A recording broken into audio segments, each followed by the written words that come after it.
বৰ্তমান আছো আমাৰ গাঁৱত আহিব ফুৰিলো। এতিয়া সূৰ্য অস্ত গৈ আছে, সন্ধিয়া হ'ব গৈ আছে। কি ধুনীয়া এটা মনোমোহা পৰিৱেশ গাঁৱৰ। পথাৰৰ এই সিটো মূৰত বেলি ডুব গৈছে, তাকে ৰেকৰ্ডিং কৰি আছো। ভিডিঅ'টো চাবচোন। গাঁৱৰ পৰিৱেশ বুলি ৰেকৰ্ডিং কৰিলোঁ, নিশ্চয় ভাল লাগিব আপোনালোকৰ। ভাল লাগিলে কমেণ্ট কৰি জনাব। কেতিয়াবা মাজে মাজে গাঁওখনলৈ আহোঁ, বহুত মনত পৰে চহৰত থাকিলে গাঁওখনলৈ। সময় পালে আহোঁ। এই আমাৰ গাঁও, এইফালে মানুহৰ ঘৰ, এইখিনি খেতি পথাৰৰ মাজত মই, আৰু ইয়াৰ পশ্চিম আকাশত বেলি ডুব গৈছে। আৰু ইফালে এখন ৰিজাৰ্ভ, আগতে ভিডিঅ' বনাইছোঁ, এইবিলাক দেখাইছিলোঁ আপোনালোকক। এইটো ৰিজাৰ্ভ, ইয়াৰ পৰা হাতী ওলায় ধান খাব। এতিয়া ধানো নাই, হাতীও নাই।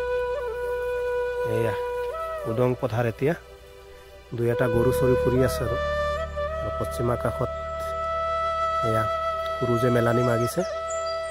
ময়ো আপোনালোকৰ ভিডিঅ'টোৰ পৰা বিদায় মাগিলোঁ। যদি ভিডিঅ'টো ভাল লাগে কমেণ্ট কৰি জনাব।